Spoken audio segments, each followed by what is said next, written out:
হ্যামচার press club সভাপতি, সাধারণ সম্পাদক ও অন্যান্য সাংবাদিকবৃন্দ, প্রিয় আমার রাজনৈতিক সহকর্মীবৃন্দ, আমি হ্যামচার উপজেলা বিএনপির সাধারণ সম্পাদক মোহাম্মদ মাজহারুল ইসলাম শফিক দলের পক্ষ থেকে একটি বিষয় স্পষ্ট করার জন্য আপনাদের সামনে উপস্থিত হয়েছি।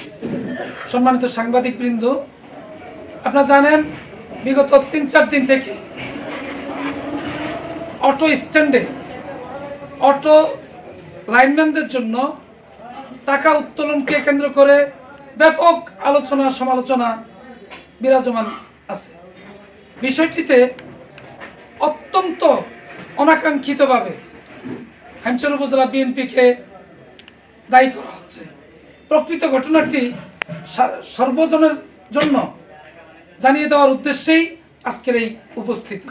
সম্মানিত সাংবাদিক ও সহকর্মীবৃন্দ, আপনারা জানেন ৫ আগস্ট স্বৈরশাসকের পতনের পর আমরা উপজেলা বিএনপি হ্যামচারের আইন শৃঙ্খলা রক্ষার সার্বক্ষণিক দায়িত্বে নিয়োজিত ছিলাম।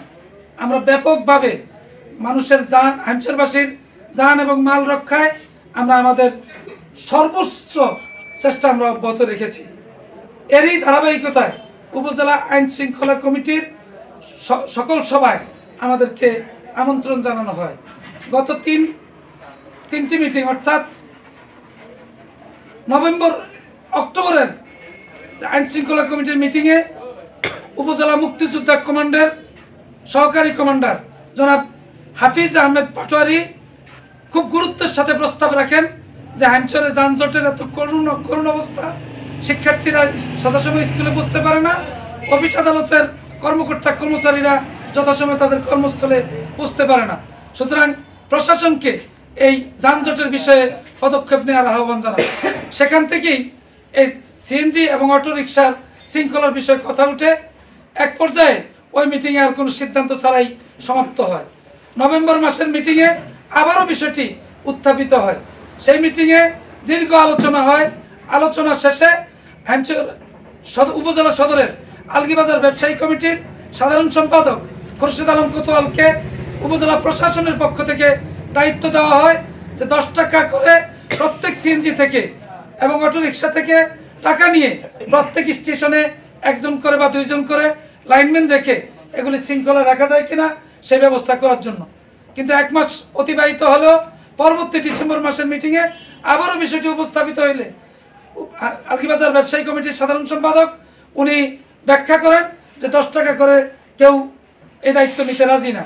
তো সর্বসম্মতি আলোচনা ক্রমে সেখানে আপনারা সাংবাদিক বন্ধুরাও ছিলেন, রাজনৈতিক ব্যক্তিবর্গরা ছিল, সরকারের সকল বিভাগের কর্মকর্তা কর্মচারীরা ছিলেন। সেই বৈঠকে সর্বসম্মত আলোচনা শেষে দীর্ঘ আলোচনা পর সিদ্ধান্ত হয় প্রতি অটো থেকে প্রতিদিন 20 টাকা করে টাকা উত্তোলন করবে। 5টি স্ট্যান্ডের জন্য প্রতি স্ট্যান্ডে সকাল 8টা থেকে 3টা পর্যন্ত 1 জন, 3টা থেকে রাত 8টা পর্যন্ত 1 জন, এরকম করে 10 জন লাইনম্যান নিয়োগের সিদ্ধান্ত হয়।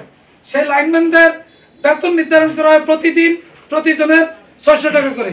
তার মানে প্রতিদিন 6000 টাকা বেতন পরিশোধ করতে হবে। 30 দিনে 1,80,000 টাকা বেতন পরিশোধ করতে হবে।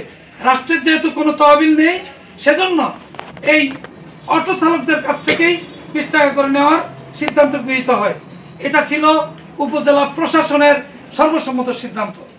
এখানে দায়িত্ব ছিল এই সকল কিছু নিয়ন্ত্রণ করবেন উপজেলা নির্বাহী কর্মকর্তা এবং এটা তদারকি করবেন হ্যামচার থানা পুলিশ প্রশাসন। এই ছিল দায়িত্ব এবং যাদেরকে নিয়োগ করা হবে তারা হ্যামচার থানা প্রশাসনের নিয়ন্ত্রণেই থাকবেন। এই সিদ্ধান্তের আলোকেই বাজার কমিটি হয়তো কোন দিন বা কখন লাইনম্যান নিয়োগ করছে, কারা দাঁড়াইছে সে ব্যাপারেও বিএনপি অবগত না, তবে লাইনম্যান দাঁড়াইছে সেটা আমরা জেনেছি। সেখান থেকে টাকা উত্তোলন হচ্ছে। এখানে বিএনপির কোথাও কোনো রকম সম্পৃক্ততা নেই বা থাকার কোনো সম্ভাবনা নেই। আমরা ব্যর্থহীন কণ্ঠে বলতে পারি অটো রিকশার স্ট্যান্ড বিষয়ে আমাদের কোনো সিদ্ধান্ত নাই। এটা প্রশাসনের সিদ্ধান্তের সাথে আমরা শুধু প্রতিনিধি হিসাবে সেখানে একমত পোষণ করছি। আমরা এটার কঠোর বিরোধিতাও করি নাই, আমরা এটার সাথে সম্পৃক্ত না। সবাইকে ধন্যবাদ।